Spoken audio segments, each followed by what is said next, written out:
ദൈവനാമത്തിന് മഹത്വമുണ്ടാകട്ടെ. വലിയ നോമ്പിന്റെ 37-ാം ദിവസമായ ഇന്ന് ധ്യാനചിന്തയ്ക്കായി തിരഞ്ഞെടുത്തിരിക്കുന്ന വേദഭാഗം വിശുദ്ധ യോഹന്നാൻ എഴുതിയ സുവിശേഷം 2-ാം അധ്യായം 17 മുതൽ 22 വരെയുള്ള വേദഭാഗമാണ്.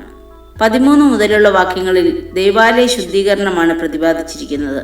പെസഹ പെരുന്നാളിനോടടുത്ത് യെരുശലേം ദേവാലയത്തിലെത്തിയ യേശു അവിടെ കച്ചവടം നടത്തുന്നവരെ അടിച്ച് ദൈവാലയത്തിന് പുറത്താക്കി എന്ന് കാണുന്നു. 12-ാം വയസ്സിൽ തന്നെ തിരിഞ്ഞു വന്ന മാതാപിതാക്കളോട് എന്റെ പിതാവിനുള്ളതിൽ ഞാൻ ഇരിക്കേണ്ടതല്ലയോ എന്ന് പറഞ്ഞ യേശു ഇപ്പോഴും അതേ തീക്ഷ്ണതയോടെ എന്റെ പിതാവിന്റെ ആലയത്തെ വാണിഭശാലയാക്കരുത് എന്ന് പറയുന്നു. പ്രാർത്ഥനകൾ മുഴങ്ങേണ്ട ദേവാലയ അന്തരീക്ഷത്തെ കള്ളന്മാരുടെ ഗുഹയാക്കി തീർക്കുന്നതിനെതിരെ പ്രതികരിക്കുകയാണ് ദൈവപുത്രൻ. ഈ സംഭവത്തെ തുടർന്ന് യഹൂദന്മാരും യേശുവും തമ്മിലുള്ള സംഭാഷണമാണ് ധ്യാനഭാഗത്തുള്ളത്. യേശുവിന്റെ പ്രവൃത്തി കണ്ട ശിഷ്യന്മാർക്ക് ഓർമ്മ വന്നത് നിന്റെ ആലയത്തെക്കുറിച്ചുള്ള എരിവ് എന്നെ തിന്നുകളയുന്നു എന്ന് എഴുതിയിരിക്കുന്നതാണ്. യഹൂദന്മാർ യേശുവിനെ ചോദ്യം ചെയ്യുന്നുണ്ട്. ഇങ്ങനെ ചെയ്യുവാനുള്ള അധികാരമുണ്ടെന്ന് തെളിയിക്കുവാൻ അവർ അവനെ വെല്ലുവിളിക്കുന്നു. ഈ മന്ദിരം പൊളിപ്പീൻ, ഞാൻ 3 ദിവസത്തിനകം അതിനെ പണിയും എന്നാണ് യേശുവിന്റെ മറുപടി. 46 വർഷം കൊണ്ട് പണിത് പൂർത്തിയാക്കിയ മന്ദിരം കേവലം 3 ദിവസം കൊണ്ട് പണിയുമെന്ന് പറഞ്ഞത് അവർക്ക് അംഗീകരിക്കുവാനായില്ല. അവരുടെ മാനുഷിക ബുദ്ധി അതിനവരെ അനുവദിച്ചില്ല എന്നതാണ് സത്യം. തന്റെ ശരീരമാകുന്ന മന്ദിരത്തെക്കുറിച്ചാണ് കർത്താവ് പറഞ്ഞതെന്ന് അവന്റെ കൂടെ നടന്ന ശിഷ്യന്മാർ പോലും മനസ്സിലാക്കിയതും അതിനെ വിശ്വസിച്ചതും ഉയർപ്പിന് ശേഷമാണ് എന്ന് സുവിശേഷകൻ ഓർമ്മിപ്പിക്കുന്നു. താൻ തകർക്കപ്പെട്ട് 3-ാം ദിവസം ഉയർപ്പുണ്ടാകുമെന്ന് ദൈവപുത്രന് ഉറപ്പുണ്ടായിരുന്നു. ക്രൂശിൽ തകർക്കപ്പെട്ട് ഉയർത്തെഴുന്നേറ്റ ക്രിസ്തുവിന്റെ ശരീരമാണ് സഭ എന്നും സഭയുടെ തലയാണ് ക്രിസ്തു എന്നും എഫേസ്യ ലേഖനത്തിൽ പൗലോസ് അപ്പോസ്തലൻ ഓർമ്മിപ്പിക്കുന്നു. സഭ എന്ന് പറയുന്നത് വിളിക്കപ്പെട്ടവരുടെ കൂട്ടമാണ്. മൂലഭാഷയിൽ എക്ലേസ്യ എന്ന് പറയും. നാം ഓരോരുത്തരും ഉൾപ്പെട്ടു നിൽക്കുന്ന വിവിധ പേരുകളിൽ അറിയപ്പെടുന്ന പ്രാദേശിക സഭകൾ ക്രിസ്തു ശരീരമായ സാർവത്രിക സഭയുടെ ഭാഗങ്ങളാണ്. പെന്തക്കോസ്ത് ദിനത്തിലെ പരിശുദ്ധാത്മ നിറവ് മുതൽ ക്രിസ്തുവിന്റെ 2-ാം വരവ് വരെയുള്ള കാലത്തെ സകല വിശ്വാസികളും ഉൾപ്പെട്ടതാണ് ക്രിസ്തുവിന്റെ ശരീരമാകുന്ന സഭ. യേശുവുമായി വ്യക്തിപരമായ ബന്ധമുള്ള സകലരും അഖില ലോക സഭയിലെ അംഗങ്ങളാണ്. യഹൂദന്മാരോ യവനന്മാരോ ദാസന്മാരോ സ്വതന്ത്രരോ നാം എല്ലാവരും ഏക ശരീരമാകുമാറ് ഒരേ ആത്മാവിൽ സ്നാനമേറ്റും എല്ലാവരും ഒരേ ആത്മാവിനെ പാനം ചെയ്തും ഇരിക്കുന്നുവെന്ന് കൊരിന്ത്യ ലേഖനത്തിൽ എഴുതിയിരിക്കുന്നു. വിശ്വസിക്കുന്ന ഏവരും അവന്റെ ശരീരത്തിന്റെ അംഗങ്ങളാകുകയും അവന്റെ ആത്മാവിനെ പ്രാപിക്കുകയും ചെയ്യും. വിശ്വസ്ത സമൂഹമായ സഭ ഒരുമിച്ച് ആരാധിക്കുന്ന സമൂഹം മാത്രമല്ല, ലോകത്തിൽ ദൈവത്തിന്റെ ശുശ്രൂഷ തുടരാൻ വിളിക്കപ്പെട്ടവരുമാണ്. സ്വയം തൃപ്തിപ്പെടുത്തുന്നതും തന്നിലേക്ക് തന്നെ ഒതുങ്ങിക്കൂടുന്നതുമായ ഒരു സമൂഹമല്ല, മറിച്ച് എല്ലാ സൃഷ്ടികളുടെയും പോരാട്ടങ്ങളിൽ പങ്കാളിയാകുവാനുള്ള ഉത്തരവാദിത്വവും സഭയ്ക്കുണ്ട്. അതുകൊണ്ടാണ് പത്രോസ് അപ്പോസ്തലൻ ഓർമ്മിപ്പിക്കുന്നത്, നിങ്ങളോ അന്ധകാരത്തിൽ നിന്ന് അത്ഭുത പ്രകാശത്തിലേക്ക് നിങ്ങളെ വിളിച്ചവന്റെ സൽഗുണങ്ങളെ ഘോഷിപ്പാൻ തക്കവണ്ണം തിരഞ്ഞെടുക്കപ്പെട്ട ഒരു ജാതിയും രാജകീയ പുരോഹിത വർഗവും വിശുദ്ധ വംശവും സ്വന്തം ജനവും ആകുന്നു എന്ന്.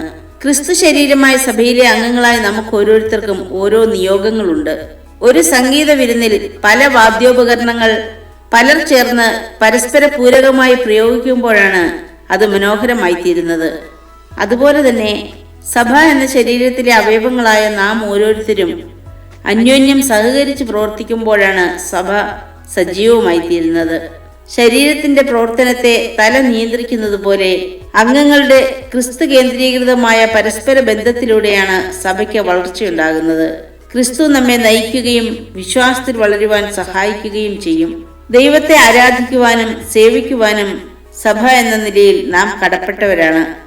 മറ്റുള്ളവരുമായി സുവിശേഷം പങ്കുവയ്ക്കുവാനും വിശ്വാസ തീക്ഷ്ണതയുള്ളവരായി അവരെ നിലനിർത്തുവാനും പരസ്പര സ്നേഹവും ഐക്യതയുമുള്ള സമൂഹമായി മാറ്റിയെടുക്കുവാനും നമുക്ക് ഉത്തരവാദിത്വമുണ്ട്. ദരിദ്രരെയും ദുർബലരെയും പാർശ്വവൽക്കരിക്കപ്പെട്ടവരെയും പരിപാലിക്കുവാനും സമൂഹത്തിൽ നന്മയുടെയും നീതിയുടെയും വക്താക്കളാകുവാനും സഭ വിളിക്കപ്പെട്ടിരിക്കുന്നു. ക്രിസ്തു ശരീരമായ സഭയിലെ അംഗങ്ങളായി വിളിച്ച് വേർതിരിക്കപ്പെട്ടിരിക്കുന്ന നമ്മുടെ ഉത്തരവാദിത്വങ്ങൾ ശരിയായ രീതിയിൽ നിർവഹിക്കുന്നതിൽ നാം പരാജയപ്പെട്ടു പോകുന്നുണ്ടോ എന്ന് ചിന്തിക്കാം. തന്നിലെ അംഗങ്ങളെ ദൈവവുമായും പരസ്പരവും ബന്ധിപ്പിക്കുന്ന ഒരു പാലമാണ് സഭ എന്ന് പറയാറുണ്ട്. സ്വർഗത്തിനും ഭൂമിക്കും ഇടയിലുള്ള ഒരു പാലമാകുവാൻ മറ്റുള്ളവരെ ദൈവവുമായും പരസ്പരവും ഐക്യതയിലേക്ക് നയിക്കുവാൻ നമുക്കിന്ന് സാധ്യമാകാറുണ്ടോ? പിതാവിന്റെ ഭവനത്തോട് യേശുവിനുണ്ടായതുപോലെ ക്രിസ്തുവിനെക്കുറിച്ചും സഭയെക്കുറിച്ചും തീക്ഷ്ണതയുള്ളവരാകുന്നുവോ നാമും? സഭയ്ക്കെതിരായുള്ള പീഡനങ്ങൾക്കും അടിച്ചമർത്തലിനും അക്രമത്തിനുമെതിരെ നിശബ്ദരാകാനല്ല, മറിച്ച് വിമോചനത്തിന്റെയും സമാധാനത്തിന്റെയും ശാന്തിയുടെയും വക്താക്കളാകുവാൻ നമുക്ക് സാധ്യമാകണം. പ്രിയമുള്ളവരെ, തലയാകുന്ന ക്രിസ്തുവിന്റെ ശരീരമാകുന്ന സഭയിലെ അംഗങ്ങളാണ് നാം ഓരോരുത്തരും. സ്നേഹത്തിന്റെയും കാരുണ്യത്തിന്റെയും സേവനത്തിന്റെയും ഒരു സമൂഹമാകാൻ നമുക്കും ശ്രമിക്കാം. ക്രിസ്തുവിനെ ആരാധിക്കുന്നവരായി, സേവിക്കുന്നവരായി, പരസ്പരം പങ്കുവയ്ക്കുന്നവരായി നമുക്കും വിശ്വാസത്തിൽ വളരാം. ഈ നോമ്പിന്റെ ദിനങ്ങളിൽ മറ്റുള്ളവർക്ക് ക്രിസ്തുവിനെ അറിയുവാനും ആ സ്നേഹം അനുഭവിപ്പാനുമുള്ള ഉപകരണങ്ങളായി നാം മാറ്റപ്പെടട്ടെ എന്ന് പ്രാർത്ഥിക്കാം. നമുക്ക് നൽകപ്പെട്ടിരിക്കുന്ന വ്യത്യസ്ത താലന്തുകൾ വിശ്വസ്തയോടെ കൈകാര്യം ചെയ്ത് ക്രിസ്തു എന്ന തലയോളം വളരുവാൻ നമുക്കും ഒരുങ്ങാം. പൗലോസ് അപ്പോസ്തലൻ ഓർമ്മിപ്പിക്കുന്നു, എന്നാൽ നിങ്ങൾ ക്രിസ്തുവിന്റെ ശരീരവും ഓരോരുത്തൻ വെവ്വേറെയായി അവയവങ്ങളുമാകുന്നു. കാരുണ്യവാനായ കർത്താവേ, നിന്റെ ശരീരമായ സഭയിലെ അംഗങ്ങളായ ഞങ്ങൾ വിശ്വസ്തയോടും നിന്നിലുള്ള വിശ്വാസത്തോടും കൂടി ജീവിപ്പാനും ലോകത്താലുള്ള കളങ്കം പറ്റാതെ ദൈവ തിരുരാജ്യത്തിനു വേണ്ടി പ്രവർത്തിക്കുവാനും ഞങ്ങൾ ഓരോരുത്തരെയും സഹായിക്കണമേ. ആമേൻ.